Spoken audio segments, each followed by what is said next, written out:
తెలంగాణ జాతికి పర్వదినం. మనందరికీ తెలుసు, తెలంగాణను ఆంధ్రతో కలిపి ఆంధ్రప్రదేశ్ రాష్ట్రాన్ని ఏర్పాటు చేసిన తర్వాత అనేక ఉద్యమాలు, అనేక తీర్పులు తెలంగాణ రాష్ట్రం కోసం వచ్చినాయి.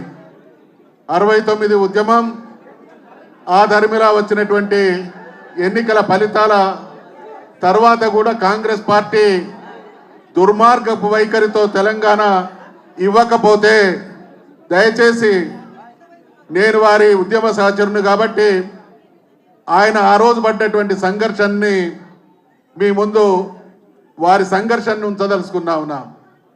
72 నుండి 2000 సంవత్సరం వరకు, అంటే దాదాపు 28 సంవత్సరాలు తెలంగాణ జాతిది ఎప్పుడు వీరోచితమైనటువంటి చరిత్ర.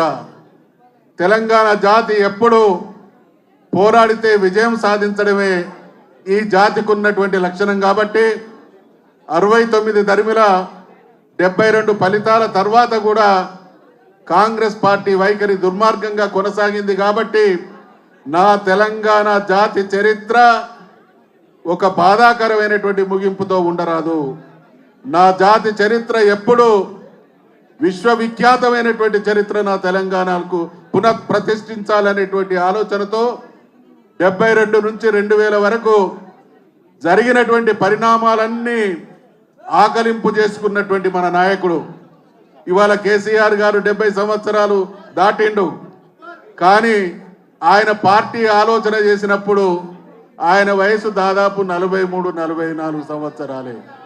ఒక నాయకుడు రాజకీయాల్లో ఉండి ఓటమెరుగనటువంటి విజయాలను సొంతం చేసుకుంటూ కూడా రాష్ట్రానికి జరుగుతున్నటువంటి అన్యాయాన్ని అద్భుతంగా అర్థం చేసుకొని ఒక పార్టీని స్థాపించాలనేటువంటి సాహసం 45 సంవత్సరాల వయసులో చేయడం ఒక చరిత్ర అయితే, ఆ రోజు 2 బలమైన పార్టీలు, 2 బలమైన నాయకులు తెలంగాణ అంటే నక్సలైట్లు అనేటువంటి ముద్ర వేస్తున్నటువంటి తరుణంలో ఈ జీవితానికి తెలంగాణ సాధించడం ఒక్కటే లక్ష్యం అనేటువంటి ఆలోచనతో బయలుదేరిన మహాయోధుడు, మన నాయకుడు, మన కేసీఆర్ అనేటువంటి విషయాన్ని ఈ సందర్భంగా మీ అందరికీ గుర్తు చేస్తా ఉన్నా, మనవి చేస్తా ఉన్నా.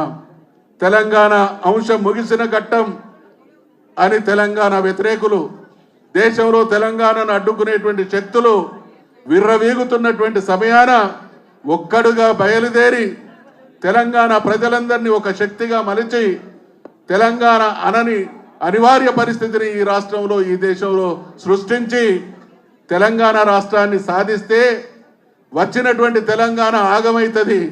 వీళ్ళకి నీళ్ళు ఎక్కడి నుంచి వస్తాయి, నిధులు ఎక్కడి నుంచి వస్తాయి, కరెంట్ ఎక్కడి నుంచి వస్తాయి, పరిపాలన చేత కాదు, చీకట్లు అలుముకుంటాయి, మళ్ళీ కలపాలని ఆ ప్రజలే అంటారనేటువంటి దుర్మార్గపు ప్రచారం జరుగుతున్నటువంటి స్థితి నుండి 1 సంవత్సర కాలంలో తన పాలన నైపుణ్యంతో భారతదేశం యావత్తు మన వైపు చూసేటువంటి పరిస్థితి కల్పించినటువంటి నాయకుడు మన నాయకుడైనటువంటి కేసీఆర్ అనేటువంటి విషయాన్ని మనవి చేస్తా ఉన్నాం. కేసీఆర్ అంటే ఆలోచన, కేసీఆర్ అంటే ఆత్మవిశ్వాసం, కేసీఆర్ అంటే ఆచరణ, కే అంటే నాలెడ్జ్, సి అంటే కరేజ్, ఆర్ అంటే రిజల్ట్. That is KCR. అందుకనే ఇవాళ ఒక రాష్ట్రాన్ని సాధించి 10 సంవత్సరాలు అద్భుతమైన అపురూపమైన పాలనను అందించిన తర్వాత అనుకోని పరిస్థితులలో మనం ప్రతిపక్షంలో కూర్చున్నా మన నాయకుడు యావ ఆశ ధ్యాస శ్వాస అన్నీ తెలంగాణ సమాజమే. కాబట్టి ఆయన గమనిస్తున్నటువంటి విషయాలు ఇవాళ రేపు మన ముందుకొచ్చి షేర్ చేసుకోవడానికి రెడీగా ఉన్నాడు. కాబట్టి కొట్లాడడం వచ్చినటువంటి నాయకుడు, తెలంగాణ సాధించిన నాయకుడు, తెలంగాణ పాలనా పగ్గాల్ని 0 నుండి హీరో స్థాయికి ఆకాశమంతా ఎత్తుకు తీసుకుపోయినటువంటి మన నాయకుడు కళ్ళు తెరిస్తే రేవంత్ రెడ్డి జాగ్రత్త బిడ్డ అనేటువంటి విషయాన్ని హెచ్చరిస్తా ఉన్నా. అందుకనే కేసీఆర్ సత్తా ఏంటో ఒక చంద్రబాబు నాయుడు గెరక, కేసీఆర్ సత్తా ఏందో ఒక వైఎస్ రాజశేఖర రెడ్డి గెరక.